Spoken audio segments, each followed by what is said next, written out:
ஆதியாய் ஆதி அந்தமில்லா ஜோதியாய் தத்துவ பொருளாய் தழைப்பவனாய் அத்தி முகனை அளித்தவனாய் மூலத்தில் நின்ற முதல்வனாய் ஜாலங்கள் செய்யும் ஜனனனாய் வேற்றுமையில்லா வித்தகனாய் 40 முக்கோண நாயகனாய் சுத்த சிவத்தில் ஜொலித்தவனாய் சக்தி முகமாய் சார்பவனாம் 1000 நாமங்கள் அமைந்தவனாம் நம் சடாட்சர சண்முக பெருமானுடைய பெருங்கருணை இந்த நல்ல வேளையிலே பார்த்து கொண்டிருக்கக்கூடிய பக்த கோடிகளுக்கெல்லாம் பாம்பன் குமர குருதாச சுவாமிகளுடைய கருணையோடு கிடைக்கப்பெற்று வளமாயும் நலமாயும் மகிழ்வாயும் என்றென்றும் வாழ்வாங்கு வாழ வேண்டும். வணக்கம். எப்பவும் போல நம் மணிமேகலை பிரசுரத்தினுடைய நிர்வாக இயக்குனர் புத்தக பிதாமகன் முனைவர் நம்ம ரவி தமிழ்வாணன் ஐயாவை வரவேற்றுட்டு நிகழ்ச்சிக்குள்ளே போகலாம். ஐயா வணக்கம். வணக்கம் சாமிகள். அடுக்கு மொழியில் நீங்கள் சொன்ன ஆரம்ப பேச்சு ரொம்ப நல்லா இருந்தது சாமி. அதுதான் ஐயா, ஒவ்வொன்றும் ஒவ்வொரு இது வந்து ரொம்ப புதுமையாக வித்தியாசமாக இருந்தது. சுவாமிகள் வந்து சிறந்த எழுத்தாளராகவும் எழுத்து வேந்தராகவும் ஆன்மீக அறிஞராகவும் ஆன்மீக செல்வராகவும் திகழ்கிறார்கள். அவர்களுடன் சேர்ந்து ராஜ் தொலைக்காட்சியில் நம்ம ஆத்ம சங்கம நேயர்களை சந்திப்பதில் நான் மிகவும் மகிழ்ச்சி அடைகிறேன். வணக்கம் ஐயா. அப்படியே சென்ற வாரம் நம்ம ஒரு விஷயத்தை பெண்டிங் வச்சுட்டோம் ஐயா. அதை ஒரு சின்ன ஞாபகப்படுத்திக்கலாம் அவசியமா. வாஸ்துவிற்கும் கிரகங்களுக்கும் சம்பந்தம் இருக்கிறதா அப்படிங்கிறதான் கேள்வி சாமிகள். நீங்கள் ஒரு 3/4 பதில் சொல்லிட்டீங்க. இந்த மீதியும் நிறைவு பண்ணிட்டீங்கன்னா சரியா போயிடும். அருமையாக கேட்டீங்கய்யா. நம்ம போன வாரம் வந்து இந்த வருண பாகம் அப்படிங்கிற இடத்துல குரு இருக்கின்றார், அந்த இடத்தை குரு ஆளுகின்றார் அப்படிங்கிற ஒரு கருத்து இருக்கிறது. அதில் பிள்ளைகள் புத்திரக்காரன், புத்திக்கு அதிபதி, பொன்னவன் அப்படின்லாம் நம்ம சொன்னோம் ஐயா. அப்போ அந்த இடத்த குரு ஆட்சி செய்யும் போது அவர் ரொம்ப புனிதத்தை எதிர்பார்க்கக்கூடியவர், அதே நேரத்தில் சுத்தத்தை வைத்து கொள்ளக்கூடியவர். ஏன்னா சுத்தம் நீரை போல வேறு எதுவும் சுத்தம் செய்யாது ஐயா. நீருக்கு மட்டும்தான் அந்த தன்மை உண்டு. அதனால அந்த இடம் வருணபாகன்னே வச்சிடுறாங்க. அப்போ அந்த இடத்துல கெடுதல் இருந்தால் பிள்ளைகள் சரியாக படிக்காமல் போகிறது, படிக்கிற காலத்தில் தவறான விஷயங்களில் போகிறது, பெற்றவர்களுக்கும் பிள்ளைகளுக்கும் பல விதமான கருத்து வேறுபாடுகள் வர்றது, பிள்ளைகளால் பெற்றவங்க விரயத்தை ஏற்படுத்திக்கிறது.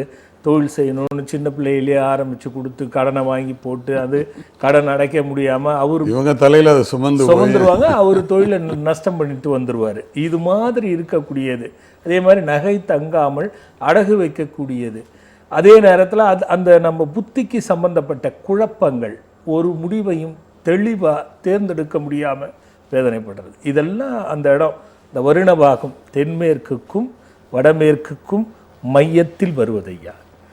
அந்த குருங்கிற பாகம் அதுதான் ஐயா. அடுத்து மிக முக்கியமாக புதன். ஒருவன் அறிஞன் என்று சொன்னால், ஒருவன் தெளிவான ஞானம் பெற்றவர் அப்படின்னு சொன்னார், ஒருவர் அறிஞர் தன்மையில் சாதித்தவர் என்று சொன்னால், அந்த புதன் வலுவில்லாமல் எதுவுமே பண்ண முடியாது. உங்களுக்கு புதன் வலுவா இருக்குங்கிறது தெரியுது சாமி. உண்மைதான் ஐயா, பார்த்தீங்களா? உண்மைதான். புதன் வந்து வலுவா இருக்கக்கூடியவர்கள் தான், அது சினிமா துறையாகட்டும், எழுத்துத்துறையாகட்டும், புத்தகத்துறையாகட்டும், அது இயல் இசை நாடகம் எந்த துறையாகட்டும், இந்த மூன்றும் கூட கலைத்துறைக்கு மட்டும்தான், அரசியல் துறைக்கு இது எல்லாத்துக்குமே ஐயா.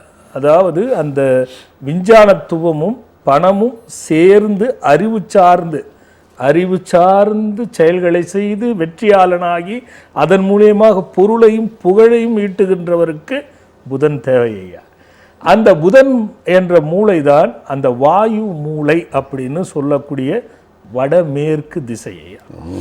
இந்த இடத்துல அந்த புதன் இருக்கார். அதனால தான் பெருமளவில் பார்த்தீங்கன்னா அந்த இடத்துல பூஜை ரூம் இயற்கையாக வைப்பாங்க நிறைய பேர். இது இயற்கையாக தன்னையை அறியாமல் அந்த வீட்டுக்கு அந்த ஞானத்துவமும் அறிவுத்துவமும் பெருகுனா இறைவனுடைய அருள் கடைந்து செல்வங்கள் சேர்வதற்கு ஏதுவாக இருப்பதுன்னு பொருள். இப்போ படிப்பு கூட அந்த இடத்துல வந்து ஒரு சின்ன படிப்பு அறை வச்சுட்டு படித்தா ரொம்ப நல்ல படிப்பு வரும். நிறைய பேர் பார்த்திங்கன்னா படிக்கட்டு வச்சுருப்பாங்க, அது வாஸ்துவில் ஒரு அங்கம். அந்த படிக்கட்டு வடமேற்கில் வச்சுக்கோங்க, தென்மேற்கில் சரியாக இல்லாதவங்க வடமேற்கில் வைக்கலாம் அப்படின்னு சொல்லி நிறைய பேர் விஷயம் தெரிஞ்சவங்க வைப்பாங்க. வடமேற்கில் படி வச்சு அது வலது பக்கமாக சுற்றிக்கிட்டு கடிக்கார முள் போல சுத்துற மாதிரி இருந்ததுன்னா அதுக்குன்னு ஒரு தனித்தன்மை இருக்கு ஐயா. ஆக படிப்பு, கல்வி, செல்வம், ஞானத்துவம், அறிவு சார்ந்த செயல், வெற்றி, புத்திசாலித்தனம், நல்ல சகிப்பு, சாதனை இப்படியெல்லாம் பண்ணணும்னா புதனுங்கிற கிரகம் அங்கே தான் ஐயா ஆட்சி பண்ணுது. அப்போ இந்த புதன் நல்லா இருக்கணும்னா அங்கே தவறாக இருந்துட்டால், நல்லா படித்தவங்க கோல்டு மெடல் 10ஆவதுல வாங்கினா குழந்தை, 12ஆவதுல வாங்கினா அங்கே பையன், ஆனால் காலேஜ் படிக்கும்போது எல்லாத்தையும் கோட்டை விட்டுட்டான். அதே மாதிரி இன்டர்வியூக்கு நான் நல்லா தான் எழுதுகிறேன், கடைசியில் 2 மார்க்கில் போயிடுது, என்ன பண்ணுறதுன்னே தெரியல. ஏன் நான் எல்லாத்தையுமே சாதித்தேன், ஒரே ஒரு சின்ன தப்பு பண்ண கையெழுத்து போட்டதில் மாட்டிக்கிட்டேன். ஆமாம், நான் நிர்பந்தத்தால் ஜாமீனுக்கு நின்னேன், என் பணமெல்லாம் போச்சு, மாதம் வட்டி கட்டுறேன் அப்படின்னா அந்த வடமேற்கு கெட்டு இருந்தால் இது இப்போ நான் சொல்கிறதெல்லாம் சாதாரண சின்ன உதாரணங்களையே, இது பெருசாக எடுக்கலாம். இதுவே ரொம்ப விரிவாக இருக்கு. நாங்கள் எங்கள் பதிப்பகத்தில் வாஸ்து சாஸ்திரம் பற்றி புத்தகம் போட்டிருக்கோம். அதில் இவ்வளோ விவரங்கள் இல்லை இருக்காது ஐயா. அப்படியே அடுத்து பார்த்தீங்கன்னா வடகிழக்குக்கும் வடமேற்குக்கும் மத்தியில் இருக்கக்கூடிய பாகம், இதை தான் ஐயா குபேர பாகம்னு சொல்லுவாங்க. ஏன் குபேர பாகம்னு சொல்கிறாங்கன்னா, எல்லாரும் நிறுத்தி மூளையை குபேர மூளைன்னு சொல்லிடுறாங்க. இல்லை ஐயா, இங்கே தான் வடகிழக்குக்கும் வடமேற்குக்கும் மத்தியில் உள்ளது தான் குபேர பாகம். இந்த குபேர பாகம்னா என்ன அப்படின்னா, சுக்கிரன் என்றவர் அங்கே ஆட்சி செய்கிறார் ஐயா. சுக்கிரன் என்பதினாலே தான் அங்கே குபேரன் வந்துடுது. ஏன்னா பொன் பொருள் அணிகணங்கள், அழகு, சாதனங்கள், தன் புகழ் வெளியில் படுவது, பெரிய ஆளுன்னு சொல்றது, இருக்குதோ இல்லையோ டம்பமான வாழ்க்கை வாழ்வது, அப்படி என்பதையெல்லாம் கொடுக்கக்கூடியது சுக்கிரன். இந்த சுக்கிரன் பார்த்தீங்கன்னா அந்த மூலையில் குபேரன் போது பெருமளவில், அதனால தான் வாயற்படி அமைஞ்சிருக்கும் ஐயா. புதன் குரு சுக்கிரனில் வாசல் வைக்க வேண்டும் அப்படின்னா குருவும் சுக்கிரனும் சம்பந்தப்பட்டிருக்க வேண்டும் அப்படிங்கிற ஒரு பொருள் இருக்கு ஐயா. இப்போ இந்த புதன் வடமேற்கு பக்கமாக இருப்பார், அப்படியே நவுந்து வந்தால் சுக்கிரன் வர்றாரு, அப்புறம் குரு வருவார். இவங்க 3 பேரும் ஒரு இடத்துல உட்காந்துருவாங்க. அப்படி பார்த்தீங்கன்னா வலது பக்கம் எல்லாம் சுற்றி வரா மாதிரி ஒரு கணக்கு இருக்கு ஐயா.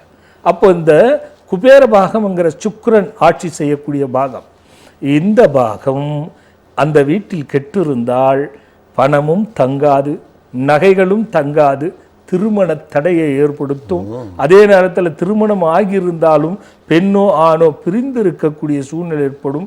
கணவன் மனைவிக்குள்ளே சர்க்கரை நோய் போன்ற இரத்த நோய்களில் ஏதாவது ஒரு உவாமை, அலர்ஜி சம்பந்தப்பட்ட நோய்களை கொடுக்கும். அந்த வீட்டில் கோபம் சட்டென ஏற்பட்டு சண்டையை கொடுப்பதற்கு மிகப்பெரிய ஆமா ஐயா. அது அப்ப பாருங்க, ஒரு வீட்டை கிரகம் எப்படி ஆளுது பாருங்க, சுக்கிரன், இதெல்லாம் ஏற்படும். அந்த வடகிழக்குக்கும் வடமேற்குக்கும் மத்தியில் உள்ள பகுதி குபேர பாகத்தில் இப்படி இருந்தா ஐயா, அப்போ அந்த இடம் சரியா இருந்ததுன்னா மாறா எல்லா யோகமும் கிடைச்சிடும். நிறைய பொன்பொருள் சம்பாதிப்பாங்க, வெளில சொல்ல மாட்டாங்க, அது தெரியாது. நிறைய போட்டுன்னு போகும்போது, நிறைய விழாக்களுக்கு போகும்போது, இந்த மாதிரி ஒரு ஃபங்க்ஷனில் கலந்துக்கும் போது அப்போ தான் பார்க்க முடியும். அந்த மாதிரி காரு வசதிகள், பங்களா, 2 அடுக்கு 3 அடுக்கு வீடுகள் அப்படியெல்லாம் இயற்கையாகவே சில பேருக்கு அமைஞ்சிடும், சில பேர் தெரிஞ்சு பண்ணுவாங்க. ஆக வாஸ்து என்பது 4 மூலையை மைய கருத்தாக கொண்டு போகிறாங்க. இப்போ பாருங்க ஐயா, இதில் ஒன்று விட்டுட்டோம், நம்ம முக்கியமான விஷயம் ஒன்று விட்டுட்டோம் ஐயா. பார்க்கறதுக்கு முன்னாடி ஒரு பக்தர் ஐயா. ஹலோ ஹலோ ஹலோ மா, சொல்லுங்க, லைன்ல தான் இருக்கீங்க, சொல்லுங்கம்மா. எங்க வணக்கம் சார், திருவண்ணாமலை மாவட்டத்திலிருந்து பேசுறேன் சாமி. ஆசீர்வாதம் பண்ணுங்க சாமி. குறையில்லாத நிறையோட தீர்காயுசா தீர்க்க சுமங்கலித்துவமா நல்லா இருக்கா கண்ணா? சொல்லுமா, எங்க இருந்து பேசுறீங்க?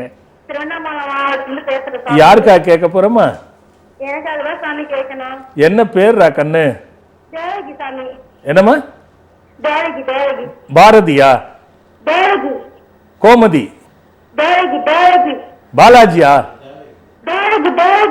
ஐயோ, நீ அங்க இது இருக்கிற இடத்துக்கு வாமா, டவர் இருக்கிற இடத்துக்கு வாடா கண்ணா. தேவகி புரியுது. தேவகி என்ன வயசாச்சு? 45 ஆகுது சாமி. சரிம்மா, என்ன பிரச்சனை சொல்லுமா? சாமி ரொம்ப பிரச்சனையா இருக்கு சாமி. என்ன செத்து போயிட்டா எல்லாரும் அப்புறமா பிரச்சனை தீந்துருமா? ரொம்ப கஷ்டமா இருக்கு சாமி. என்ன கேக்குறது சார்? ஏமா? அவர் வீட்டுக்காரரும் சரியில்லை, பையனும் சரியில்லை. இவ்வளவு வச்சுக்கிட்டு கஷ்டப்படுறீங்களா? பையன் 1 வார்த்தை போன் பண்ணி கேட்கல. அவள் சென்னைக்கு தனியா போயிட்டா சாமி. எங்க வீட்டுக்காரரு ஏழை கேட்கறது இல்ல. அவர்கிட்ட 30-40 வருஷமா இன்னும் கஷ்டப்பட்டு சாமி. 30-40 லட்சம் வருஷம் கஷ்டப்பட்டுட்டு தான் சாமி இருக்க. ரொம்ப குடி சாமி அவரு. சரி, ஏன்னு கேட்க மாட்டாரு. 30-40 வருஷம் கஷ்டப்படுறீங்கன்னா 10 வயசுலயாம்மா கல்யாணம் பண்ணிக்கிட்ட? இல்ல சாமி, 10 வயசுலயா கல்யாணம் பண்ணிக்கிட்டமா? இல்ல சாமி, 17-18 வயசுல கல்யாணம் ஆயிடுச்சு சாமி. அப்ப இருந்து இப்ப வரைக்கும் அப்படிதான் சாமி இருக்காரு. நான் அவர் கண்டுக்கிறதே இல்ல. அம்மா பசங்க தேவகி, பண்றேன் சாமி. தேவகிம்மா, இது வந்து நீங்க சொல்றது சின்ன பிரச்சனை இல்ல, சரியா? இது பெருசா இருக்கு. இதை வந்து நான் சும்மா சாதாரணமா கேட்டுட்டு நீ போய் இந்த பரிகாரம் பண்ணிடுமா சரியா போயிடுன்னு சொன்னா அது சரியா இருக்காது. ஏன்னா இது உங்க கூட பிறந்தவங்க எல்லாமே நல்லா இருக்காங்களா என்னன்றது எனக்கு சந்தேகமா இருக்கு. சாமி எனக்கு யாரும் இல்ல சாமி. ஒரே ஒரு அண்ணன் தான். அவர் வந்து கல்யாணம் ஆகி உடனே இறந்துட்டார் சாமி. ஒரே அவ்வளவுதான், அவ்வளவுதான், முடிஞ்சு போச்சா? அதுதான் பிரச்சனையே. இது எனக்கு வந்து அதனால யாரும் இல்ல சாமி. இதை வந்து பெருசாதான் நம்ம அதை கண்டுபிடிச்சி செய்யணும். இணையதளத்துல குடிகள் நலம் பெற அப்படிங்கிறது சஞ்சீவி ராஜாசாமி இணையதளம் இருக்குல்ல, யூடியூப், அதுல போட்டீங்கன்னா குடிகள் நலம் பெறன்னு ஒண்ணு இருக்கு. அதை எடுத்து மட்டும் செய்துட்டு 48 நாள் அதை செய்து முடிச்சுட்டு நீ என்ன வந்து பாடுறா கண்ணு. சாமி பிங்ஷன் டவர் வாங்கி போடலாமா சாமி? தாராளமா போடுமா, தாராளமா போடுமா, தாராளமா போடுமா. அது போட்டவங்க எல்லாம் நேரா லைவ்ல எவ்வளவு பேர் சொல்றாங்கம்மா நேரல எரிச்சல். எனக்கு இப்ப நான் இப்ப வேலைக்கு போற சிச்சுவேஷன்ல இருக்கு சாமி. இல்ல நீ அது அந்த குடிகள் நலம் பெற, இந்த குடிகள் நலம் பெற செய்யுமா, சரியா போயிடுமா. அப்புறமா பார்க்கலாம், பார்த்துட்டு எல்லாத்தையும் சரி பண்ணிக்கலாம். எனக்கு உடம்பு நல்லது, நல்லதுமா. அவங்க பாருங்க ஐயா, அப்படியே எவ்வளோ அடுக்குமொழியா சொல்றதே கேட்க மாட்டேங்கிறாங்க பாருங்க. அவங்களுக்கு அதை கொட்டிடணும். அது கொட்டுறது ஓகே ஐயா, ஆனா சும்மா நம்ம பரிகாரன்ற பேர்ல சரியா சொன்னீங்க. கடையில போய் அந்த காலத்துலலாம் மல்லிகை கடையில் ஏதாவது வாங்கினா கொஞ்சம் கொசுறு கேட்குற மாதிரி இருக்குது. ஹலோ ஹலோ ஹலோ அம்மா சொல்லுங்கம்மா. வணக்கம்மா. நாங்க ஊட்டில இருந்து கூப்பிடுறோம் சாமிஜி. என் பேர் அஞ்சலி. அஞ்சலிம்மா, யாருக்கா கேட்க போறீங்க? குடும்பத்துக்கு தான் சாமிஜி கேட்கணும். எனக்கு புரியலையம்மா. குடும்பத்துக்குன்னா யாருக்காவது ஒருத்தருக்கு சொல்லி அது பிரச்சனைன்னா பரவாயில்ல, குடும்பத்துக்கு நான் என்னம்மா சொல்றது? சரிங்க சாமி. யாராவது ஒருத்தருக்கு சொல்லுங்கம்மா. எனக்கு தான் சாமிஜி கேட்கணும். அவ்வளோதாம்மா. என்ன பேர் சொன்னீங்கம்மா? அஞ்சலி. அஞ்சலிங்க. என்ன வயசுமா? இப்போ 33 இருக்கும் சாமிஜி. 33 பெருசா குடும்பம் ஆயிடுச்சாம்மா உனக்கு? அதான் சாமிஜி கேக்குறேன். என்ன சொல்லுடா கண்ணா. ஹலோ. சித்திரை மாசம் 8ஆம் தேதி பெரிய மனுஷன் வந்த சாமிஜி. சரிம்மா. இப்போ எங்க வீட்டுக்காரர் எனக்கு குடும்பம் வேண்டாம், பிள்ளைங்க வேண்டாம்னு சொல்லிட்டு விலகி போயிருக்காரு சாமிஜி. சாப்பாடுக்கும் காசு அனுப்புறது கிடையாது. வெளிநாட்டுல இருக்காரா? இல்ல சாமிஜி, பக்கத்துல ஒரு இல்லம்மா, நடுவுல சித்திரை மாசம் நீங்க வயதுக்கு வந்தீங்கன்னு சொன்னீங்க இல்லையா? ஆமாங்க சாமிஜி. அது எதுக்காக சொல்றீங்க? அதனால ஏதாவது பிரச்சனை இருக்குமான்னு கேக்குறீங்களா? ஆமா சாமிஜி, எனக்கு மாங்கல்யம் கூட கழுத்துல போட முடியல. சரிம்மா.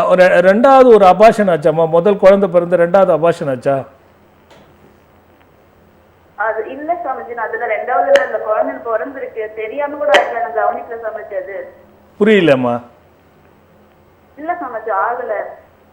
சரி சரி. இல்ல ரெண்டாவது குழந்தை பிறந்த என்ன சொல்றீங்க? இல்ல ஃபர்ஸ்ட் குழந்தை தள்ளிப்பது முன்னாடி விசாரிச்சப்போ முதல் குழந்தை தான் போயிருக்குன்னு சொன்னாங்க. சரி. அதுக்கப்புறம் 2 எனக்கு பொம்பளை பிள்ளைங்க பிறந்து சாமிஜி. சரிம்மா. இப்போ ரீசெண்டா கொஞ்ச காலம் கழிச்சு எனக்கு ஒரு பையன் இருந்துச்சுன்னு சொன்னாரு. அப்ப எங்க வீட்டுக்காரர் எனக்கு வேண்டாம்னு சொல்லிட்டு அதை அபார்ட் பண்ணியாச்சு சாமிஜி. சரி சரி சரி சரி. இப்போ அவர் ரீசெண்டா இப்போ சமீபத்துல ஒரு 2 மாச காலமா வந்து இப்போ அவர் வந்து போய் எவ்வளவு நாள் ஆச்சுமா? இப்போ 1 மாசமா அவருக்கு எப்பல இருந்தே பிரச்சனை சாமிஜி. நான் அனுசரிச்சு அவரோட வாழ்ந்துட்டு வந்துட்டு இருந்தேன். நீங்க மட்டும் எங்க போது குடும்பத்துக்கு பிள்ளைங்களுக்கு அப்பாவா இருங்கன்னு சொல்லிட்டு அவரும் இருந்துட்டு இருந்தாரு. இப்போ 1 மாச காலமா பேச்சுவார்த்தை கிடையாது, பணம் வீட்டுக்கு அனுப்புறது கிடையாது. நீங்க எனக்கு வேண்டாம், எங்கேயாச்சும் போங்க, இறந்து போங்க, செத்து போங்க, விட்டுட்டு போங்க, எனக்கு யாரை பத்தி கவலை இல்ல, எனக்கு ஒரு மேல எனக்கு வாழவே பிடிக்கல, நீ எனக்கு தேவையே இல்லைன்னு சொல்லிட்டு உதவி தந்தாரு சாமிஜி. அதனால சார் இந்த பெரிய புள்ளி ஆனதுனால எனக்கு கல்யாண தோஷம் வரதா எனக்கு தெரியல. இல்ல அதுக்கு எந்த சம்பந்தமும் கிடையாதுமா. அதெல்லாம் நிறைய பேர் சொல்றது. அதுக்கு சம்பந்தம் கிடையாது. சரி, உன்னோட கூட பிறந்தவங்க எத்தனை பேர் இருக்காங்க? 7 பேர் சாமிஜி. என்ன பேர்? அதுல 3வது குழந்தை யாரு? பொண்ணு சாமிஜி. நம்ம பொம்பளை பிள்ளைங்க அக்கா. அவங்க எப்படி இருக்காங்க? அவங்களும் இப்போ ஹஸ்பண்ட் பிரிஞ்சு தனியா வாழ்ந்துட்டு இருக்காங்க. அவ்வளோதான் கண்ணு விஷயம். இது பரம்பரையிலேயே பிரச்சனை இருக்குடா கண்ணா. தாம்பத்திய உறவில் ஈடுபடுற வரைக்கும் யாருக்கும் பிரச்சனை இருக்காது. எத்தனை 7 பேருக்குமே தாம்பத்திய உறவில் ஈடுபட்ட பிறகு பிரச்சனை வந்தே தீரும். ஒன்று நோயாக இருக்கலாம், அல்லது பிரியலாம், அல்லது கடன் இருக்கலாம், அல்லது நிம்மதி இல்லாமல் இருக்கலாம், கணவன் மனைவி ஒற்றுமை இல்லாமல் பிரிஞ்சிருக்கலாம், பிள்ளைகளால் தொல்லை அனுபவிக்கலாம். இது இல்லாமல் இருக்காதுடா கண்ணு. அம்மா இது இல்லை இதை எளிதில் நம்ம சரி பண்ணிட முடியாது. பாரு, உங்கள் வீட்டில் 3 விஷயம் ரொம்ப இருக்கும். நகை எப்பவுமே தங்காது. 2 1 எதை செய்தாலுமே பெருசாக வளராது, பணமும் வராது. அடுத்தவங்களால குழப்பமும் கலகத்தாலையும் பிரச்சனை பண்ணி எல்லாமே நின்றுடும். இது 3 உங்களுக்கு நடந்தே தீரும். ஹலோ, கேக்குதா? இதுதானே நடந்துகிட்டு இருக்கு. சொல்றேம்மா, முதல்ல 2 விஷயம் பண்ணணும். அங்க எங்க வன்னி மரம் இருக்குன்னு பார்த்து, வன்னி மரம் இருந்துச்சுன்னா அந்த மரத்துக்கு கீழே விநாயகர் இருந்தார் சரி, விநாயகர் இல்லைனாலும் அது வன்னி மரத்தில் மஞ்சள் தண்ணி போட்டு அடி வேரை கொஞ்சம் கழுவிட்டு, அந்த வேரை கழுவிட்டு அங்கேயே தயிர் சாதம் படையல் பண்ணணும். தயிர் சாதம், மோர் மிளகா, கருப்பு திராட்சை அந்த வன்னி மரத்தை கீழே வச்சுக்கிட்டு அங்கேயே உட்கார்ந்து ஓம் வர வர ஸ்ரம் ஸ்ரம் ஸ்ரம் ரட்சிப்பாய் ரட்சிப்பாய்னு 26 முறை சொல்லி வணங்கணும். 5 ஞாயிற்றுக்கிழமை இதை செய்து முடியுமா? நீ இங்க வர்றதுக்கு வழி கிடைக்கும். வந்துருமா? சரி பண்ணிக்கலாம். ஒரே ஒரு இது சாமி, இங்க நாங்க குலசாமி கொண்டாந்து வச்சிருக்கிறோம். அங்க நில கொண்டு சாமி இருக்கிறாரா இல்லையா, அதனால பிரச்சனையா தெரிஞ்சுங்க சாமி. அதுக்கு எந்த சம்பந்தமும் இல்லை. இதை செய்யுங்க. குலசாமி இருக்குது இல்லை இருக்குது உங்களுக்கு தெரியுமா? இல்லைன்னு சொன்னா தெரியுமா? அதெல்லாம் நம்ம அப்படி மூட நம்பிக்கையா போக வேணடா கண்ணா. அதெல்லாம் ஒரு பிரச்சனை இல்லை. உங்களுக்கு பரம்பரை பிரச்சனை, உங்க அப்பா தாத்தா வகையில இருந்து வரக்கூடிய பிரச்சனை. 2 தாரம் 3 தாரம் வச்சிருந்துருக்குறாங்க உங்க முன்னோர்கள். அதுல இருந்து பிரச்சனை இருக்கு. அதை எடுத்தா பெருசாயிடும். நீங்க முதல்ல இந்த வன்னி மரத்தை செய்துட்டு என்னை பாருங்கம்மா. நல்லதுரா கண்ணு. ரொம்ப வியப்பான விஷயம் சாமிகள். அந்த 3வது குழந்தை பிரச்சனையா இருக்குன்னு சொன்னீங்க பாருங்க. 7 எதுன்னு 3. இதுதான் வியப்பும் பெரிய ஆச்சரியம். நம்ம நிகழ்ச்சியிலே அதுதான். ஆமா. ஹலோ வணக்கம்மா, எங்க இருந்து பேசுறீங்கம்மா? வேதாவா? ரேணுகாமா, யாருக்கா கேட்க போறீங்க? என்ன வயசுடா கண்ணா? 32 சரி சொல்லுமா. கல்யாணம் பண்ணீங்களா? அதான் இல்ல, அப்படி ஒரு சின்ன டவுட் இருந்துச்சு எனக்கு. அதுதான். நல்லா இருக்கியா? நீங்க மருந்து சொல்லிருக்கீங்க, இப்ப சாப்பிட்டுட்டு இருக்கேன் 1 மாசமா. இப்ப தொண்டையில எனக்கு தடாப்பல் கீழே கட்டி கணக்கா இருக்கு சாமிஜி. அது கரையவே இல்ல. டாக்டர் காமிச்சதுக்கு அது கல்லு கணக்கா இருக்குங்கிறாங்க. ஆபரேஷன் பண்ணணும் அப்படிங்கிறாங்க. எனக்கு கொஞ்சம் பயமா இருக்கு.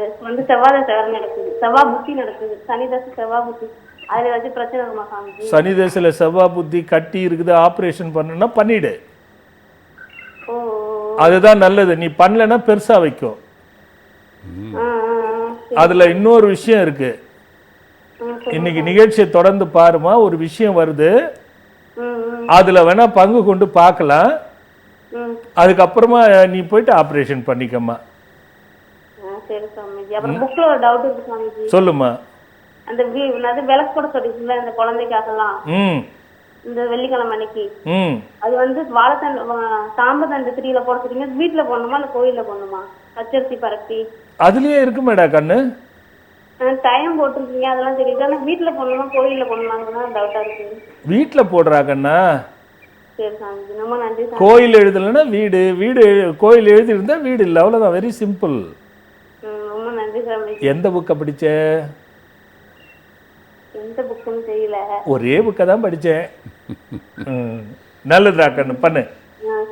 நல்லதும்மா. அப்போ ஐயா புதனுங்கிற ஒன்று வந்துச்சு ஐயா. ரொம்ப முக்கியமாக கிரகங்களுக்கே பிரதானமான மண்டலங்கள் 2. ஒன்று சந்திரன், இன்னொன்று சூரியன். இவங்க கிரகம் இல்லை, மண்டலம். இதில் சூரியனை நம்ம பார்க்கவே இல்லையா, இப்போ பார்க்க போகிறோம். அதுக்கு முன்னாடி ஒரு பக்தர் ஐயா. ஹலோ ஹலோ சாமி, வணக்கம். வணக்கம்மா, எங்கேருந்து பேசுகிறீங்கம்மா? சென்னையில தான் சாமி பேசுறேன். யாருக்கா கேட்க போகிறீங்கம்மா? ரொம்ப நாளா வெயிட் பண்ணியிருந்தேன், இப்ப கிடைச்சது, ரொம்ப சந்தோஷம்ப்பா. ரைட்டுமா, யாருக்கா கேட்க போறீங்கம்மா? பொண்ணுக்காக சாமி. பொண்ணோட பேர் என்னம்மா? பொண்ணு பேரு ஸ்வேதா. இப்போ 21 வயசு ஆகுது. 27ஆ? இல்ல 21. இப்பதான் காலேஜ் முடிச்சாங்க சுவாமி. சரி சரிம்மா. பாப்பாவுடைய இது லைஃப் எப்படி இருக்கும் அப்படின்றதுக்காக ஒரு இது. ஒன்றும் பிரச்சனை இல்லை, ஜாக்கிரதையா பார்த்து 25ல் திருமணம் பண்ணுங்க. அதுக்கு முன்னாடி யார் சொன்னாலும் பண்ணாதீங்க. காரணம், அவ ஒரு நேரத்துல நல்லா சிரிச்சுன்னு பிரைட்டா இருப்பா, ஒரு நேரத்துல பாத்தீங்கன்னா அவ பாட்டு அமைதியா இருப்பா, இல்ல டென்ஷனா இருப்பா. அதனால லவ் மேரேஜ் அப்படின்னு வருதுங்க சுவாமி. புரியலம்மா. அவ வந்து விரும்புறாளாம், எங்களுக்கு யாருக்கும் இது இல்ல, இருந்தாலும் அதுக்காக கேட்கறதுக்காக தான். கரெக்டா நான் தெரியல. இப்ப இதுக்கு நான் நேர அலைவரிசையில் விமோச்சனம் சொல்றது சரியில்லை. ஏன்னா ஒரு பொண்ணோட வாழ்க்கை நிறைய அலசிட்டு நான் சொல்றது அவ்வளோவா நல்லா இருக்காது. நீங்க நேரில் வந்துருங்கம்மா. நல்லதும்மா. இதில் ஆச்சரியம் என்னன்னா சுவாமிகள், ஜாக்கிரதையாகன்னு ஒரு வார்த்தை சொன்னீங்க. 21 வயசு ஆகுது, ஜாக்கிரதையாக பார்த்துங்க. 25 வரைக்கும் கல்யாணம் பண்ணால் யார் சொன்னாலும் கேட்காதீங்க. அதுதான் அவங்க வெளிப்படையாக இப்போ அவங்க சொல்லும் போதே அந்த பாப்பா லவ் பண்ணுறான்னு தெரியுது ஐயா. பேரை சொல்கிறாங்க, ஊரை சொல்கிறாங்க. நாளைக்கு யாராவது நிகழ்ச்சியை பார்த்துக்கிட்டு அந்த குழந்தை ஒருவேளை அதுல இருந்து வெளியில வந்துட்டால்னா இதுவே பிரச்சனையாக வாழ்க்கைக்கு ஒரு பிரச்சனை ஆயிடும். இதை தான் சில நேரத்தில் நம்ம சூட்சமாக ஜாக்கிரதை அப்படிங்கிற ஒரு வார்த்தையை சொல்கிறோம். அவங்க வந்துட்டாங்க, விஷயத்தை அவங்க சொல்ல ஆரம்பிச்சுட்டாங்க. இதே அவங்க ஆப்போசிட்லேயும் பார்க்கறதுக்கு வாய்ப்பு இருக்குது, அந்த கொன்னையை கூட பார்க்கறதுக்கு வாய்ப்பு இருக்குது. ஏன்னா இணையத்தில் வரும். அப்போ இதுக்கு போய் நான் சொல்கிறேன்னா அந்த பொண்ணோட நிலைமை என்னன்னு நமக்கு தெரியாது. இது ஒரு சிக்கலான விஷயம் இல்லையா ஐயா? அவங்களுக்கு பிடிக்கலை, அதை பொண்ணு பிடிக்குதுங்கிற இது நிறைய பேருக்கு உள்ள பிரச்சனை. இது இந்த பிடிக்கல விஷயத்த நடுவில் நம்ம மாட்டிட்டு என்னையா பண்ணுறது? ரைட், அது பெற்றவங்க வயிறு, அந்த அம்மா எல்லாம் எவ்வளோ கஷ்டப்படுவாங்க, நம்ம செய்யணும். அப்போ என்னன்னு தெரிஞ்சு அதை அலசி தானே நம்ம அதுக்கு ஒரு முடிவுக்கு வர முடியும். அதுதான் என் விஷயம். இன்னொரு பக்தர் ஐயா பார்த்துருவோம். ஹலோ ஹலோ ஐயா, இப்போ சூரிய மண்டலம், சந்திர மண்டலம். ஆமாம் ஐயா, சூரியன் இந்த வீடுகளில் அந்த மூளை வடகிழக்கு மூளை சந்திரன், வடகிழக்குக்கும் தென்கிழக்குக்கும் மத்தியில் இருக்கக்கூடியது. அதுக்குள்ளே வந்துட்டாங்க ஐயா. செவ்வாயின்ற கிரகம் தானே ஐயா நடுவில். ஹலோ பார்த்துருவோம்.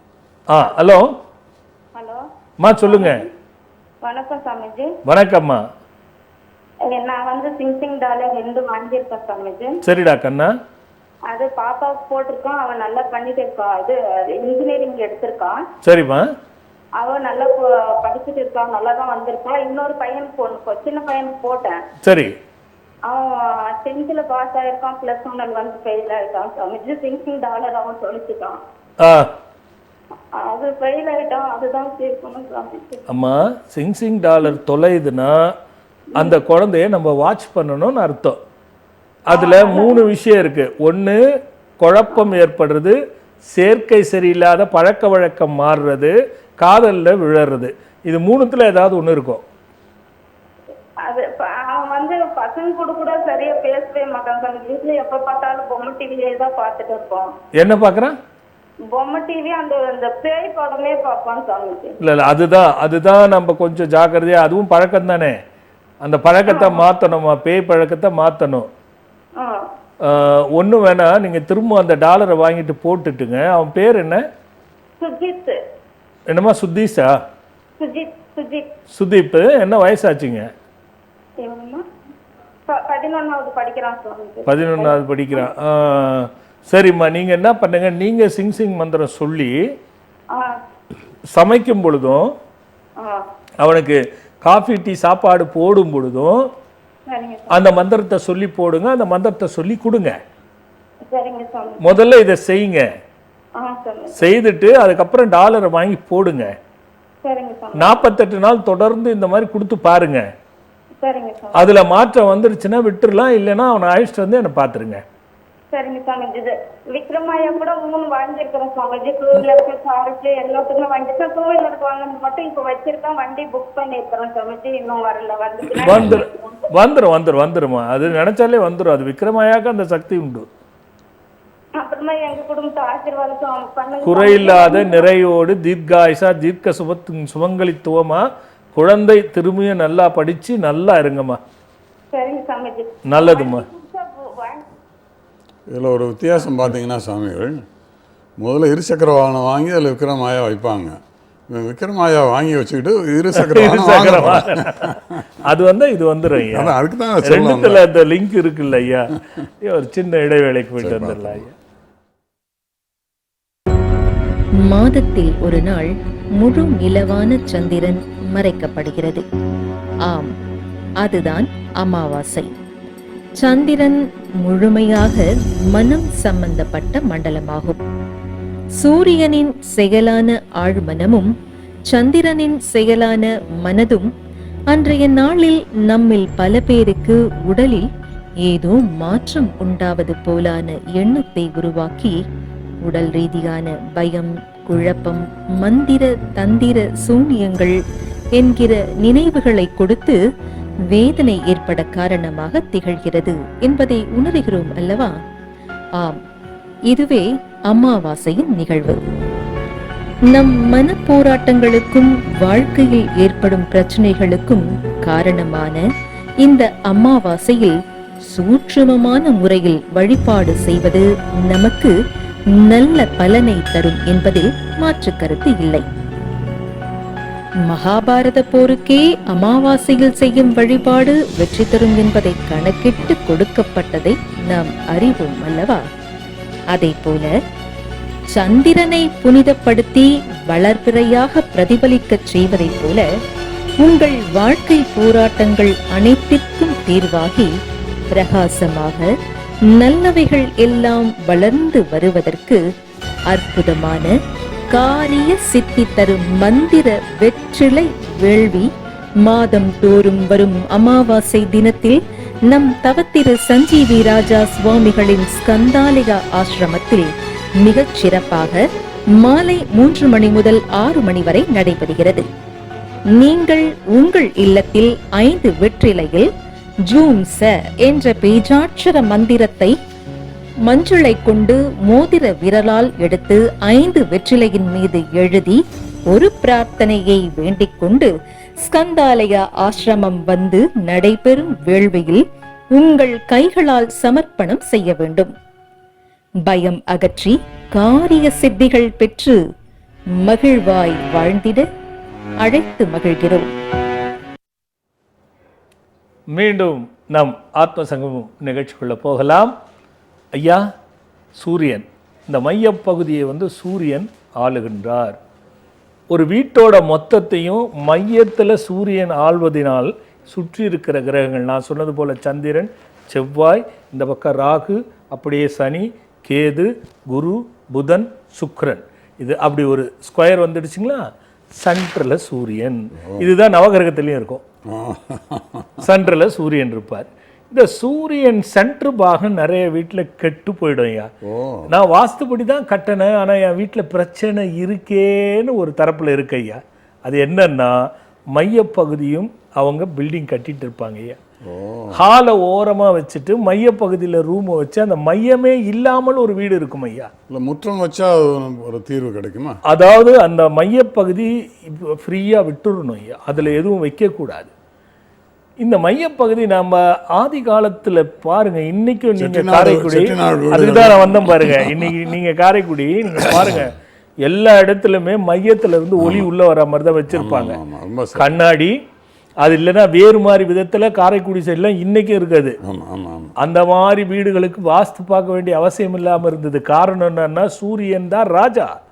அவர் சரியாக இருந்துட்டா எல்லாத்தையும் பிடிச்சிக்குவார் இழுத்து. அவரை சரியாக இல்லாதே நம்பால் காலி பண்ண போகிற மற்றவங்களுக்குலாம் ரொம்ப கொண்டாட்டம் வந்துடும். அவளை தான் போட்டு அவங்க என்னென்னமோ அவங்க கேரக்டருக்கு ஏற்ற மாதிரி பாதிப்புகளை கொடுத்துருவாங்க ஐயா. ஆக இப்போ தெளிவாக புரிஞ்சுட்டு இருக்கோம். சூரியனுங்கிற மையப்பகுதி கெட்டால் ஆழ்மனதில் பயம், பேய் இருக்கிறது, பிசாசு இருக்கிறது, காதிலே பேசுகிறது, கருப்பு உருவம் போகிறது, யாரோ வந்து அழுத்துகிறார்கள், ஐயோ வெளியில் போனால் பயமாக இருக்கிறது, புத்தி பேதலிச்சு விபத்துகளை கொடுக்குற அளவுக்கு இந்த மாத்திரத்தில் பிரச்சனைகள் வருவதற்கும் உயர்வே இல்லை. நான் நல்லா கஷ்டப்படுறேன், என்கிட்ட இருந்து வேலை செய்தவன் எனக்கு பெரிய ஆளாக வந்து நிற்கிறானே, என்னால் முடியலையே. எந்த உயர்வுக்கான முயற்சிகள் செய்தாலும், அரசியல் முதல் கொண்டு எந்த முயற்சிகள் செய்தாலும் அதில் வெற்றி பெற முடியவில்லை. சாதாரண ஒரு பதவியில் இருக்கேன், ஆனால் நான் எங்கேயோ இருக்கணும், ஏன் இருக்க முடியல? உங்கள் வீட்டில் பாருங்கள், சூரியன் காலி, ஜாதகம் வேறு, வாஸ்துப்படி சொல்கிறேன். அப்போ இத்தனையும் வீட்டுக்கு வாஸ்துக்கும் கிரகத்திற்கும் சம்பந்தம் இருக்கிறது. இதை சரியாக கையாளுகின்ற திறனை வைத்துக் கொள்ள வேண்டும். உடனே வடகிழக்கு ஈசானி மூளை சரியில்லை, அக்னி மூளை சரியில்லை, குபேர மூளை சரியில்லை, இந்த பக்கம் வாய் மூளை சரியில்லை, நாம் மூளைகளை பற்றி பேசுகின்றோம், நடுவில் இருக்கிற நால்வரை பற்றி மறந்து விடுகிறோம். இது பெருமளவில் மத்தியில் இருக்கிற சூரியனை பற்றி பார்க்கறதே இல்லை. வாஸ்துங்கிறது சூரியனுக்கே நீங்கள் புகழ் வெளிச்சம் கொடுத்துட்டீங்க. ஆமாம் ஐயா, அது ஒரு பெரிய கலை ஐயா. வாஸ்துங்கிறது ஒரு கலை. அது என்ன? அளவுகளினுடைய ஆட்டம். ஒரு காற்றாடி ஃபேன் ஓடுதுன்னா நடுவில் ஆர்மிச்சர்னு ஒன்று இருக்கும் ஐயா. அதில் தான் காயில் கட்டியிருப்பாங்க, மேக்னெட்டை ப்ரொடியூஸ் பண்ணி அதுதான் ஐயா ஓட வைக்கும். அந்த ஆர்மிச்சர் சூரியன் ஐயா.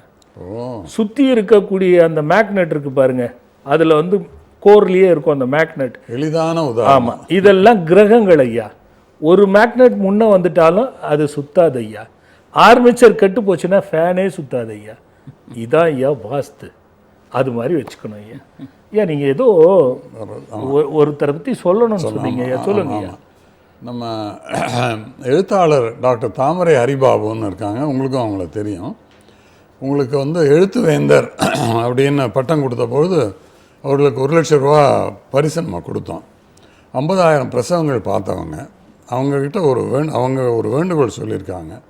அவங்களுடைய சகோதரி பூவைன்னு சொல்லி ரொம்ப உடம்பு சரியில்லாமல் மதுரை மருத்துவமனையில் ஐசியூவில் ரொம்ப உடம்பு சரியில்லாமல் இருக்காங்க.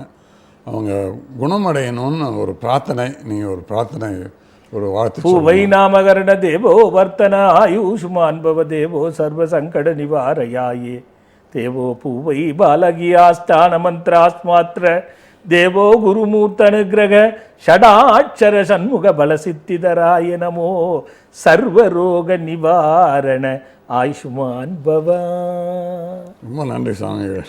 மனசுக்கு நிறைவாக இருக்குது. அவங்க விரைவில் குணம் பெற்றுவாங்க, அது எனக்கு அந்த நம்பிக்கை எனக்கு இருக்குது. அவ்வளோதான். நன்றி சாமிகள். அப்படியே ஐயா, வருகின்ற 16/6/2024 ஒரு அற்புதமான நாள் ஐயா. இன்னைக்கு அந்த நாளில் ஒரு பூஜையை வச்சுருக்க ஐயா. பார்த்துருக்குறவங்க ரொம்ப முக்கியமாக கவனிங்க. ஒரு மனிதனுடைய சாதகத்திலே 6, 8, 12, 6 தான் ருண ரோக சத்துருன்னு சொல்கிறது, 8 ஆயுள் பாகத்தை சொல்கிறது, 12 எல்லா பிரச்சனைகளுக்கும் முக்கியத்துவமாக சொல்லக்கூடிய இடம்.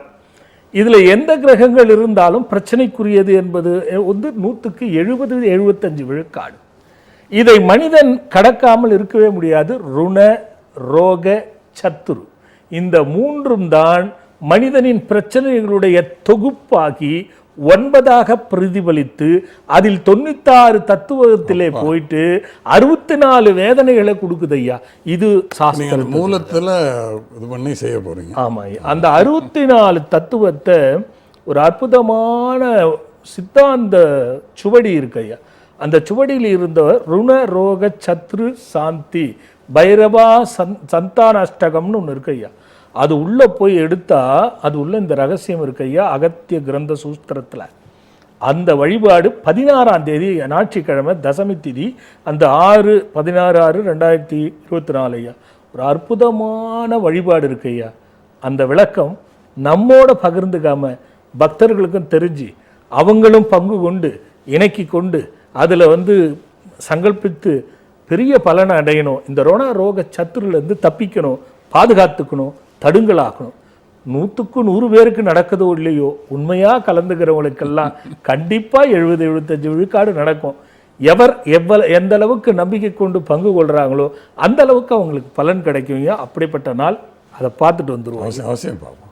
அனைவருக்கும் மனமகிழ்வான வணக்கம். இந்த பதிவு மிக முக்கியமான ஒரு பதிவு செய்தியாக நாம் பதிவிட போகிறோம்.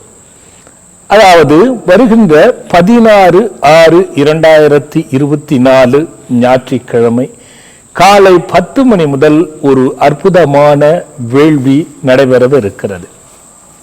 முருகப்பெருமானிடம் தேவர்கள் பல சூழ்நிலையில் தன்னை பாதுகாத்துக் கொள்ள வேண்டி விரும்பி பல வரங்களை பெற்றதிலே இந்த நாள் தேர்ந்தெடுக்கப்பட்டது. அப்படி வரம் பெற்ற நாளாக இந்த நாளை கருதப்பட்டுத்தான் இந்த நாள் 16/6/2024 அன்று அந்த நாட்களாக இருக்கிறது. அந்த வகையிலே அடியேன் சிந்திச்சு அந்த நாளிலே ருண ரோக சத்ரு சாந்தி வேள்வி என்ற ஒரு வேள்வியினை செய்வதாக முடிவு செய்து அன்று நாம் செய்ய போகின்றோம்.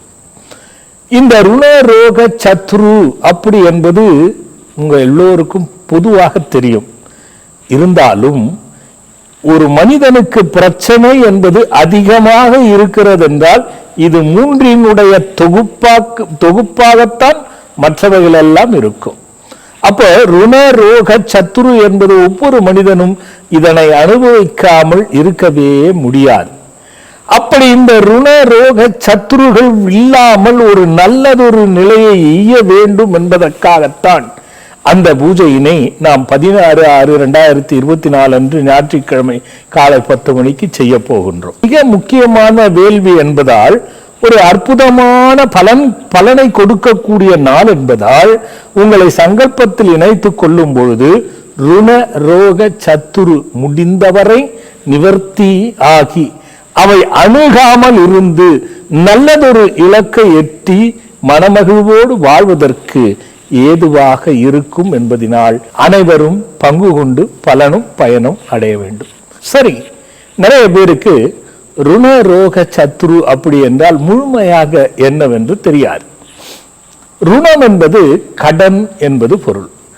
பணத்தை வாங்கி கடன்பட்டு வட்டி கட்ட முடியாமல் கடன்காரர்களால் வேதனைப்பட்டு ஏன் தற்கொலைக்கு கூட முடிவு செய்து தற்கொலை செய்து கொள்ளுகிறார்கள். இதைதான் நாம் பெரிதாக கடன் என்று எண்ணுகின்றோம். ஆம், உண்மைதான், அது கடன். உண்மையிலே அந்த கடன் பாதிக்கக்கூடிய கடன் தான். இதுக்கு தான் ருணம்னு வச்சுட்டாங்க. ஆனா நீங்க தெரிஞ்சுக்க வேண்டியதை சொல்றேன். ஒருவர் மீது பாசத்தை வைத்திருப்பீர்கள், மெய்யாக பாசத்தை வைத்திருப்பீர்கள். ஆனால் அவரால் நீங்கள் ஏமாற்றப்படுவீர்கள். அந்த ஏமாற்றம் உங்களால் தாங்கவே முடியாது. அந்த ஏமாற்றத்தை தாங்க முடியாமல் எத்தனை பேர் தற்கொலை செய்திருப்பார்கள். அப்போ ஏமாறுவதும் என்பதும் அதில் வேதனைப்படுவதும் என்பதும் ருணம் என்பதை நீங்கள் புரிந்து கொள்ள வேண்டும். முயற்சி செய்து தன்னிடம் இருக்கிற திறமைகளை வெளிப்படுத்த வேண்டும் என்று அந்த திறமைகள் எல்லாம் வெளிப்படுத்தி தோல்வி வரும்பொழுது மனம் இருக்கிறதே, வேதனைப்படுகிறதே, அதற்கு என்ன பெயர் என்று நினைக்கிறீர்கள்? அதுவும் ருணம் என்பதுதான் பெயர்.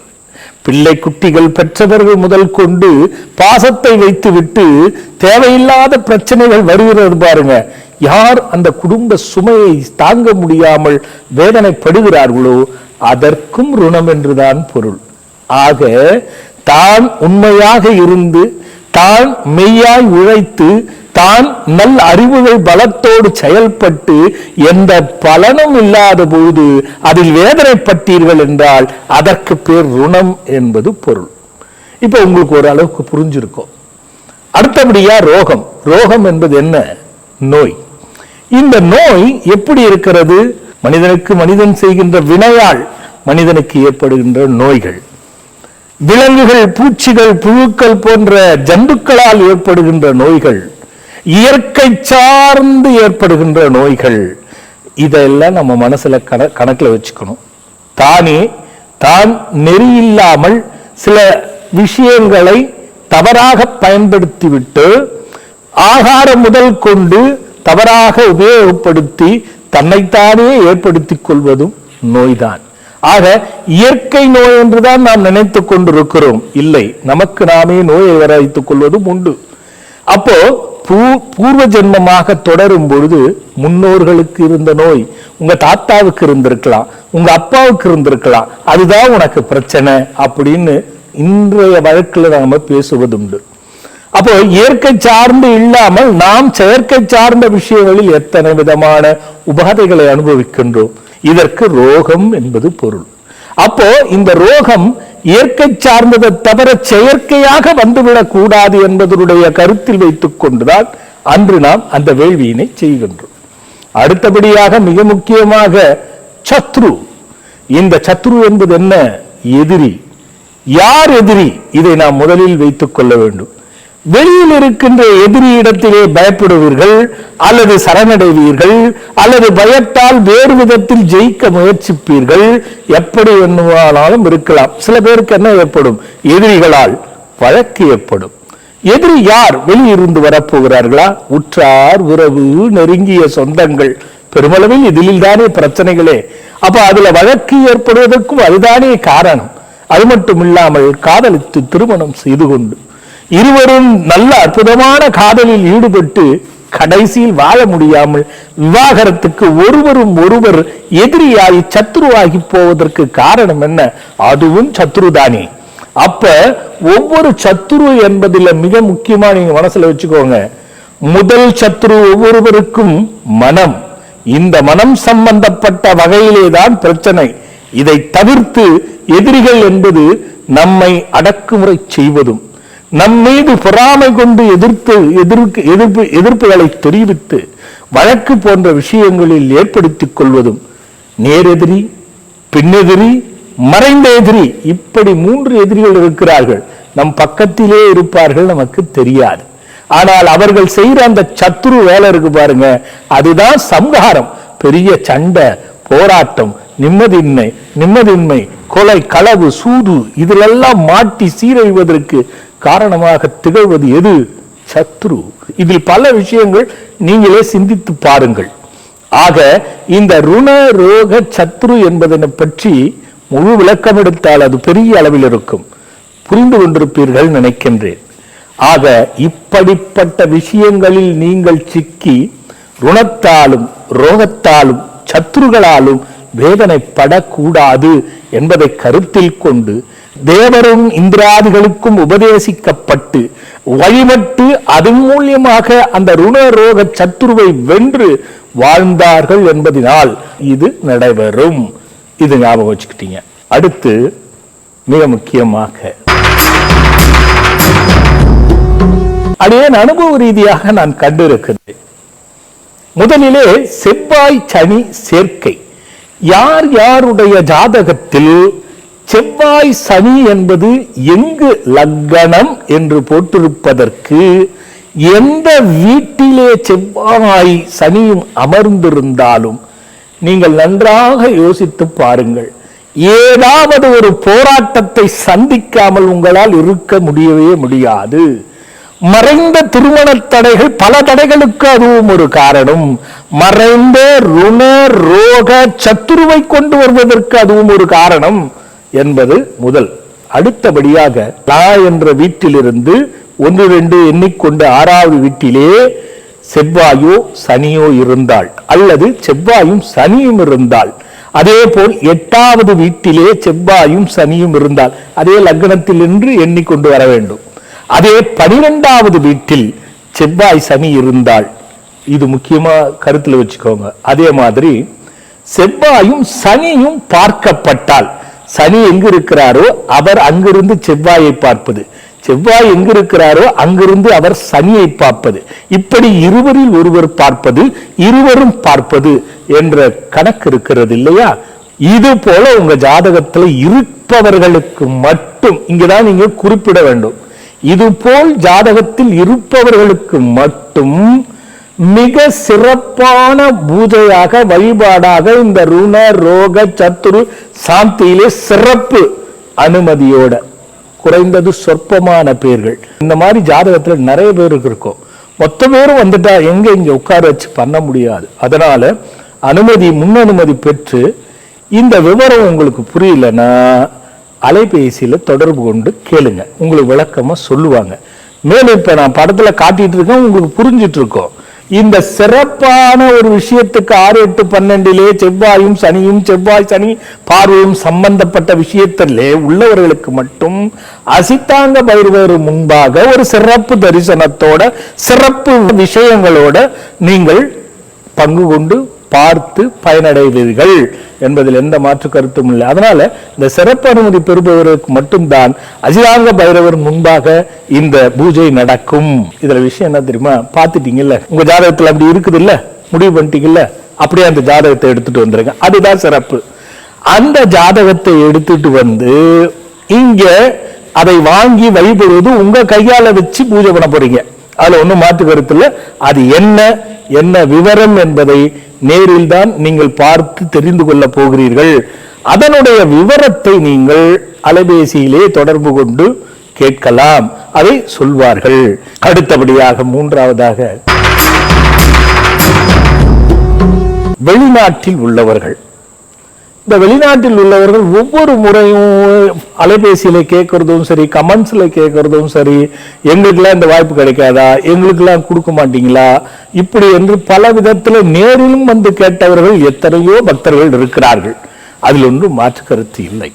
அப்படிப்பட்டவர்கள் எல்லாமும் இந்த பூஜையிலே பங்கு கொள்ளலாம். யாரெல்லாம் உங்கள் குடும்பத்தை சார்ந்து பங்கு கொள்ள வேண்டும் என்று நினைக்கிறீர்களோ அவர்கள் அங்கேயே இருந்து உங்கள் ஜாதகங்களை விவரங்களை சொல்லி பூஜையில் வழிபட்டு நாம் திருப்பி அனுப்பி வைக்க போகின்றோம் இல்லையா. வெளிநாட்டு உள்ளவர்களுக்கு இப்படி ஒரு வாய்ப்பு சங்கல்பத்தில் மட்டுமல்ல, சிறப்பு பூஜையிலும் பங்கு கொள்ளலாம். அப்படி உங்கள் ஜாதகத்தில் பிள்ளைகளுக்கோ உங்களுக்கோ அல்லது உங்களை சார்ந்தவர்களுக்கோ இருந்தாலும் கூட அவர்களும் பங்கு கொள்ளலாம் என்பதில் எந்த மாற்று கருத்தும் இல்லை. அதை அடியேனே பூஜித்து மீண்டும் உங்களுக்கு அனுப்பி வைக்கின்றேன். வலைதளத்திலே வாட்ஸ்அப்பிலே நீங்கள் கேட்டு தெரிந்து கொள்ளுங்கள். அடுத்து இன்னொரு முக்கியமான விஷயம் இருக்கிறது, மிக முக்கியமான விஷயம். ஏதோ உங்கள் ஜாதகத்தை எடுங்கள். லா என்று போற்றிருக்கின்ற இடத்திலிருந்து 6ஆம் வீட்டிலே 2 கிரகத்திற்கு மேலிருந்தால், 8ஆம் வீட்டிலே 2 கிரகத்திற்கு மேலிருந்தால், 12ஆம் வீட்டிலே 2 கிரகத்திற்கு மேலிருந்தால் நீங்கள் இங்கு வந்து வழிபட வேண்டும் என்ற அவசியம் இல்லை. ஜாதகத்தை வைத்து வழிபட்டு மீண்டும் உங்களுக்கு அனுப்பி வைக்கப்படுவதில் பங்கு கொண்டால் போதுமானது. முதல் 6, 8, 12 2 கிரகங்களுக்கு மேலிருந்தால் அடுத்து ராகு கேது என்ற கிரகங்கள் இது இருந்தாலும் நீங்கள் வர வேண்டிய அவசியமில்லை. நீங்கள் அந்த பூஜையிலே பங்கு கொள்ளலாம். அந்த ஜாதகத்தை வைத்து வழிபட்டு உங்களுக்கு ஜாதகம் அனுப்பி வைக்கப்படும் என்பதில் எந்த மாற்று கருத்தும் இல்லை. ஏன்னா எல்லாரையும் உட்கார வச்சு அறகுறையா பண்ணி அவங்க எல்லாம் உட்கார வச்சு சிரமப்படுத்தி அனுப்புறதை விட 6, 8, 12 2 கிரகங்களுக்கு மேல் இருப்பவர்கள் வந்து கலந்துக்கணுங்கிற அவசியம் இல்லை என்பதனால்தான் அதை நான் உங்கள் ஜாதகத்தை வைத்து வழிபட்டு திரும்ப அனுப்பி வைக்கிறேன் சொல்லுகின்றேன். விவரங்களை நீங்கள் அலைபேசியில் தொடர்பு கொண்டு கேட்டு பயனடையுங்கள். இது திரும்பவும் அடுத்த வருஷம் வருமா, இந்த ருண ரோக சத்துரு சாந்தி செய்வோமா என்றால் கிடையாது. இப்ப இந்த ருண ரோக சத்துரு அப்படி என்பதிலேயே தடங்கள் எதிர்பார்ப்புகள் நடக்காமை எத்தனையோ விஷயங்கள்ல முயற்சி செய்து தடையாகிறதும் கிடைக்காம போறதும் வேதனைப்படுவதும் சுபங்கள் நடக்காம போவதும் மங்களங்கள் கெட்டு போவதும் கடன் வாழ்நாள் முழுவதும் கடனிலே தான் வாழணுமா, ஏற்ற இறக்கமும் கடனும் என்னை விட்டு அகலவில்லையே என்று இருக்கக்கூடியவர்களுக்கும் சத்ரு நான் ஒண்ணுமே செய்யல, நான் தப்பே பண்ணல, நான் தண்டனை அனுபவிக்கணுமா, என்ன அந்த பாவி இப்படி பண்ணிட்டாங்களே, இந்த இப்படி எல்லாம் செய்யறாங்களே அப்படிங்கிற வேதனைப்படுவது என்பது இருக்கு பாருங்க. இதுக்கெல்லாம் ஒரு அற்புதமான விடிவாக அந்த நாள் அமைகிறது. அதனால் அந்த முருகனுடைய அருளும் அசித்தாங்க பைரவருடைய அருளும் அடியேன் ஆசிகளும் என்றும் நிரந்தரமாக கிடைக்க ஒரு அற்புதமான நாளாக கருதி அந்த வேள்வியினில் அனைவரும் பங்கு கொண்டு ருண ரோக சத்துரு அகன்று நல்லவைகள் எல்லாம் நடக்க பெற்று வேண்டுவன எல்லாம் விரைவில் கிடைக்க பெற்று நினைத்ததெல்லாம் நல்லவைகளாக நினைத்ததெல்லாம் உடனே நடப்பதற்காக அந்த முருகப்பெருமான் என்றும் உங்களுக்கு முன்னிருந்து அருளட்டும் என்று வேண்டி அடுத்த ஒரு பதிவோடு பார்க்கிறேன். வணக்கம்.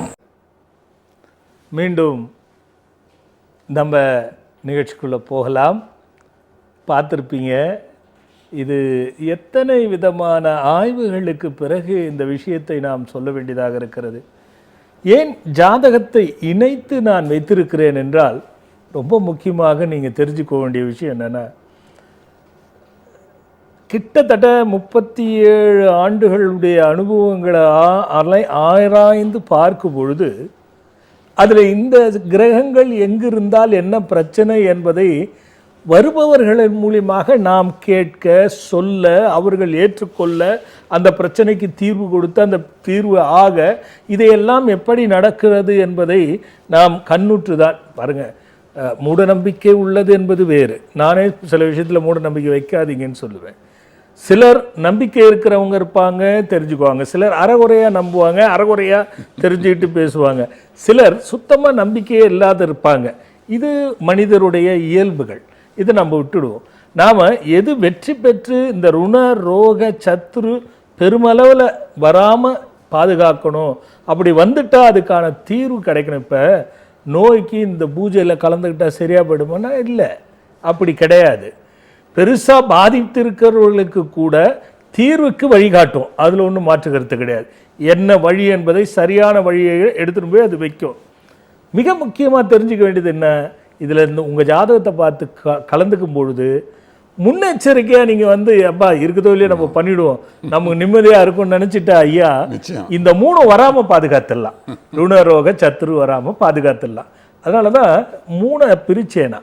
வருபவர்கள் பொதுவாக கலந்து கொள்பவர்கள், சிறப்பாக சில விஷயங்களை நாம் வெளியில் சொல்ல முடியாத அங்கே பண்ண போகிறோம், அந்த சிறப்பில் பங்கு கொள்கிறவங்க, வரவே முடியாதவங்களுக்கும் என்ன அப்படிங்கிறத தொகுத்து வகுத்து பிரித்து நம்ம ஒவ்வொன்று வரிசையாக இருப்பவர்களும். ஆமாம் ஐயா, வெளிநாட்டில் இருக்கிறவங்களுக்கும் நம்ம சொல்கிறோம். ஏன்னா இதுதான் அந்த விவரங்கள் அந்தந்த நம்பரில் தொலைபேசியில் தொடர்பு கொண்டாங்கன்னா புரிஞ்சிடும்.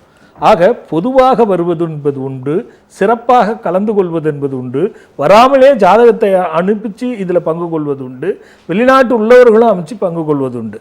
இது என்னென்ன சாதாரணமாக இல்லை, மறைக்கப்பட்ட சாஸ்திரங்களுக்குள்ள புகுந்துப்பட்ட ஒரு மனிதன் தடுமாறும் போது 3 தானே ஐயா, ருண, கடன், வளர்ச்சியின்மை, பணம், மனிதர்களால் வேதனை, துரோகம், இதெல்லாம் ருணம். ருணம் என்பது பொன்பொருள் இல்லாமல் ஏற்படுவது, எளிமையில சொல்லணும்னா அதான் மனவேதனை கொடுப்பது. ரொம்ப நல்ல விளக்கம் சொல்லியிருக்கேன். அதே மாதிரி ரோகம், நோய் எப்படியெல்லாம் வருது, என்ன மாதிரி வருது, எப்படியோ வருது, அந்த மாதிரி எல்லாம் நமக்கு நோய்கள். சத்துரு இல்லாத மனிதன் இருக்க முடியாது. காரணம் என்னன்னா அவன் மனசே அவனுக்கு சத்துரு, அந்த மாதிரி இருக்கு ஐயா. இதுக்கிடையில் ஒரு காலர் காத்துட்டு இருக்காங்க ஐயா. உங்களுடைய ப்ரோக்ராம் லீவு கேட்டிருக்கீங்க.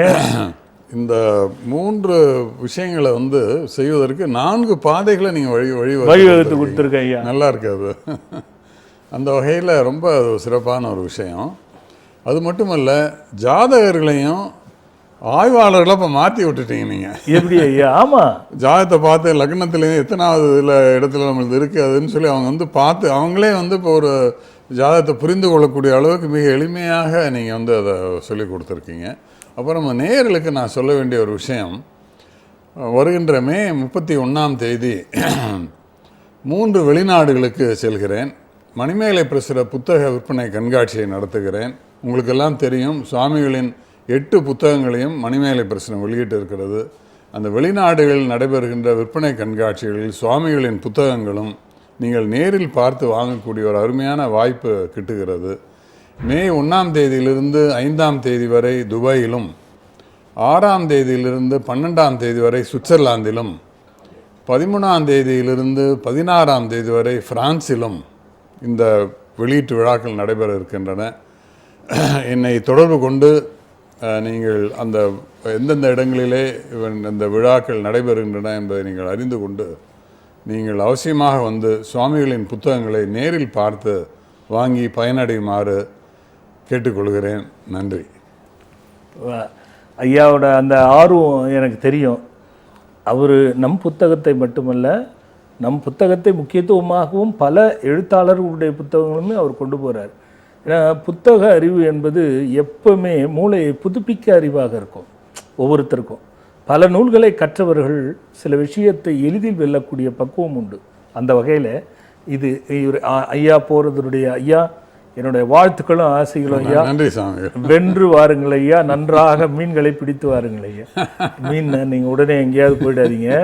அவருக்கும் நானும் சொல்லுவோம், பண விஷயத்தை அப்படி சொல்லுவோம். ஒரு பக்தர் ஐயா பார்த்துருவோம் ஐயா. ஹலோ ஹலோ சாமி வணக்கங்க. ஹலோ ஹலோ ஹலோ வணக்கம். ஹலோ ஐயா வணக்கம் ஐயா. வணக்கம், எங்க இருந்து பேசுறீங்க? ஐயா ஈரோடு மாவட்டம் சத்தியமங்கலத்துல இருந்து ஐயா ரமேஷ் பாபுங்க ஐயா. ரமேஷ் பாபு, யாருக்கா கேட்க போறீங்க? ஐயா எனக்காக தாங்க ஐயா. சொல்லுங்க ரமேஷ் பாபு, உங்க வயசு என்ன? ஐயா 40ங்க. சொல்லுங்க சொல்லுங்க. ஐயா இப்ப நான் வந்து விவசாயம் பண்ணிட்டு இருக்கிறேங்க ஐயா. சரி. விவசாயம் கொஞ்சம் சரியில்லாம இருக்குதுங்க ஐயா. சரி. ரெண்டாவது கொஞ்சம் பூர்வீகம் கொஞ்சம் சரியில்லாம இருக்குன்னு சொல்றாங்க. பூர்வீகம் கொஞ்சம் சரியில்லாம இருக்குன்னு சொல்றாங்க, ஆகாதுன்னு சொல்றாங்க. எதை வச்சு சொல்றாங்க? ஐயா அது காலத்துக்கும் ஆகாதுன்னு சொல்றாங்க. பூர்வீக அப்பா சொத்து, அதனால அது பூர்வீக சொத்து ஆகாதுன்னு சொல்றாங்க. பல பக்கம். உங்க அப்பா இருக்காரா? அப்பா இருக்காரா? அப்பா இருக்காருங்க ஐயா. உங்களுக்கு அப்பாவுக்கும் எப்படி இருக்கு? ஐயா நல்லா இருக்கு ஐயா, ஒன்றும் பிரச்சனை இல்லைங்க, நல்லா தான் இருக்கிறேங்க. அப்பா நல்லா, ரெண்டு பேருக்கும் நல்ல அன்னோன்யமா இருக்கீங்க இல்லையா? ஹலோ சொல்லுங்க ஐயா. நல்லா இருக்குங்க ஐயா. நல்லா இருக்கீங்க. அப்பாவுக்கு உடம்பு ஏதாவது சௌகரியம் இல்லாம இருக்காரா? ஆமாங்க ஐயா, அவர் ஒரு இந்த கொரோனாக்கு முன்னாடி ஒரு வருஷத்துக்கு முன்னாடி இந்த ஸ்ட்ரோக் ப்ராப்ளம்ஸ்க்காக கொஞ்சம் மாத்த சாப்பிட்டுருக்காருங்க ஐயா. சரி சரி சரி. இது தாத்தா சொத்தா அப்பா சம்பாதிச்ச சொத்தா? தாத்தா சொத்துங்க ஐயா, அப்பா சொத்து எனக்கு. அப்பா சொத்து? ஆமாங்க, அப்பாவோட அப்பாதுங்க. அப்பா தாத்தா சொத்து. ஆமா ஆமாங்க ஆமாங்க. சரி சரி. இந்த நிலம் விவசாய நிலம் இருக்குல்ல? ஆமாங்க ஐயா. அங்க தென்கிழக்கு மூலை இருக்குல்ல? ஆமாங்க ஐயா. புரியுதா உங்களுக்கு? தென்கிழக்கு மூலைன்னா புரியுதா? ஆமாங்க. அந்த இடத்துல ஒரு சின்ன புத்து இருக்கா? புத்து அது பழசா இருந்துக்குங்க ஐயா. இப்ப கொஞ்சம் அதெல்லாம் கொஞ்சம் கொஞ்சம் கொஞ்சம் வேலை செஞ்சுட்டுங்க. அதெல்லாம் பழசா இருந்துருக்குதுங்க ஐயா. கொஞ்சம் ஜேசி போட்டு வேலை செஞ்சுட்டுங்க. அதுதான் அந்த பிரச்சனை தான் விவசாயத்துக்கு காரணம். அதை இடிச்சு எடுத்திருக்காங்க. சரிங்க ஐயா. அங்க இப்ப மரம் இருக்கா இல்ல அதையும் எடுத்துட்டாங்களா? இல்லைங்க ஐயா, அங்க தென்னை மரம் இருக்குதுங்க ஐயா. இருக்கா? இருக்குங்க ஐயா. டெய்லி என்ன பண்ணுங்க, அந்த இடத்துல சரிங்க கொஞ்சம் சுத்தப்படுத்திருங்க. சரிங்க. அதை எடுத்தது ரொம்ப பெரிய தப்பா, அந்த நிலத்துக்கு தோஷம். இதை எடுத்து எவ்வளவு நாள் ஆச்சு ஐயா? ஒரு 10 வருஷத்துக்கு ஐயா அதை எடுத்து. இப்ப பாருங்க, அந்த 10 வருஷத்துக்கு முன்னாடி உங்க அப்பா தானே விவசாயம் பண்ணிருப்பாரு. ஆமா ஆமாங்க ஆமாங்க. அவரு அதுல சம்பாதிச்சாருல்ல? ஆமாங்க ஆமாங்க. உங்களால முடியல பாருங்க. ஆமாங்க ஐயா. இந்த 10 வருஷத்துக்கு முன்னாடி உங்க அப்பா கேட்டு பாருங்க, ரொம்ப நல்லா இருந்திருக்கும். சரிங்க. அதுலதான் ஆதாரமா எல்லாரும் வந்திருப்பீங்க. ஆமாங்க ஆமாங்க. ஆனா இது இப்ப இனிமே வர்றது ரொம்ப கஷ்டமா இருக்கும். ஏன்னா அந்த பாம்பு புத்தை இடிச்சு பண்ணது ஒண்ணு, சரிங்க. அந்த இடமும் சரியில்லாத இருக்கிறது ரெண்டாவது. சரிங்க. என்ன பண்ணுங்க, அந்த இடத்துல சரி தென்னை மரம் இருக்குல்ல? ஆமாங்க. அந்த தென்னை மரத்துக்கு கீழே கொஞ்சம் வேர்ல இருந்து ஒரு 2 அடி மேல சிவப்பு பெயிண்ட் அடிச்சிருங்க. சரிங்க. நாம நடு வீட்டுல உங்களுக்கு வழிபடுறதுக்கு ஒரு இது மாதிரி போடுவாங்கல்ல, 3 நாம மாதிரி போடுவாங்க, பட்டை மாதிரி போடுவாங்க, ஒவ்வொருத்தருக்கும் ஒரு மாதிரி நடு வீட்டுல பண்ணுவாங்க தெரியுமா? ஆமாங்க ஐயா, அந்த ஒரு நட்சத்திரம் மாதிரி.